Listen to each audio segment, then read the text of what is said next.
Now, depending upon your radio system, the channel numbers are designated differently from some radio brands and so forth. Here is the Spektrum DX7. So I've got the throttle channel is basically in its normal setting. The aileron servo is in its normal setting. Elevator's in the normal. Rudder's in the normal. The gear switch is, I've got mine set to reverse so that my up position is my normal rate mode, and then down is in heading hold mode. Once again, since I've got my gear in the reverse switch position, it's just a personal preference. I like to have the switches normally in their up position, so rate mode will be up, down will be for heading hold. Then if we go over here to channel 6 from the DX7, that's the pitch channel, so I've got the pitch channel set to reverse on my particular setup. And 7 is not used for anything. Let me cycle through those again. 1 is throttle, throttle's normal.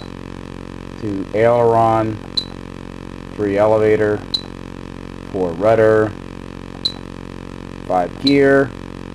Once again, the gear was used for the dual rates, for the rate versus heading hold for the gyro. 6 is pitch. Now, in many radio systems, you're going to find that channel 1 might be the aileron, 2 would be the elevator, 3 would be the throttle. So just be wary that different systems like Vitabo would be different than, say, the Spektrum. I'll go ahead and show my sub-trims.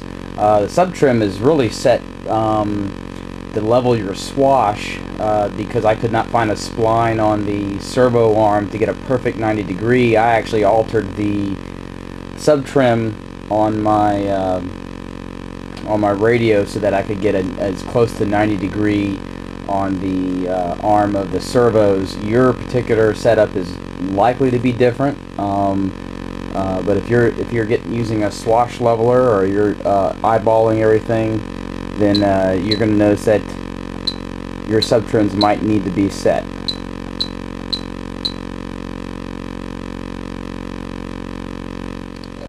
The travel adjust, normally you're going to have 100%, but once again, when I was leveling the swash, I had to mess with my travel adjust so that my high end point for full positive pitch and full negative pitch were even.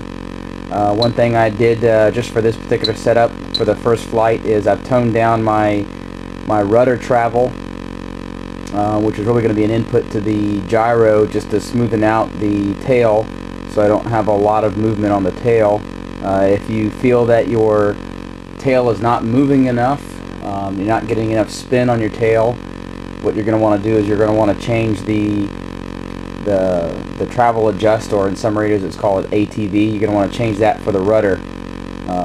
Even though when you're sitting there on the ground still, even though moving your sticks back and forth can make the servo go all the way from one end to the other, it's really the travel adjust, which is the input to the gyro when it's flying, that's going to adjust the sensitivity of your tail. Now, one thing here is on the gyro that's supplied here, the eSky 704A, my positive direction is the gain for the rate mode, and my negative direction is the gain for the heading hold mode. Given the settings that I have here, I've gone with a 75%. That's a good starting point. You can, if you tone the gain down too much, what's going to happen is when you take off, the tail's going to spin one way or the other. It's going to kind of be wishy-washy and so forth. If you turn the gain up too much, then you'll get hunting. That's where even no wind condition, your tail's going to wiggle back or waggle back and forth, either in hovering or say coming out of a turn or a flip or a roll or something like that. 75% is a good starting point, I think, for this helicopter, given the gyro and the servo.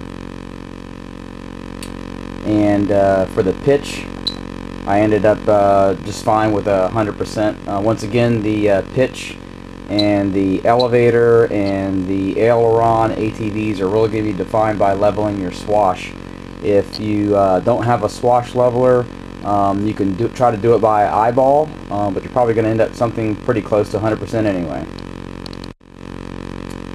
For the swash mix, I've got the 3 servo CCPM, and it's set to 120 degrees. 120 times 3 is 360. So this is a normal 120 degree CCPM swash on this helicopter. And given the selection that I had for where I put the aileron, elevator, and pitch servos, and given the reverse directions that I had put in there, I ended up with minus 60% for the aileron, minus 60% for the elevator, and plus 60% for the pitch. You have to mess, if depending upon your radio and how you select your channels, if you were to switch your aileron and pitch servo, your polarity for these values might be different, and so might your reverse switch. I asked a Heli mentor of mine many years ago. I said, "What's the best advice for a beginner? What can you tell me that's really good advice?" And he said, "The most important advice is take all the advice that you get with a grain of salt."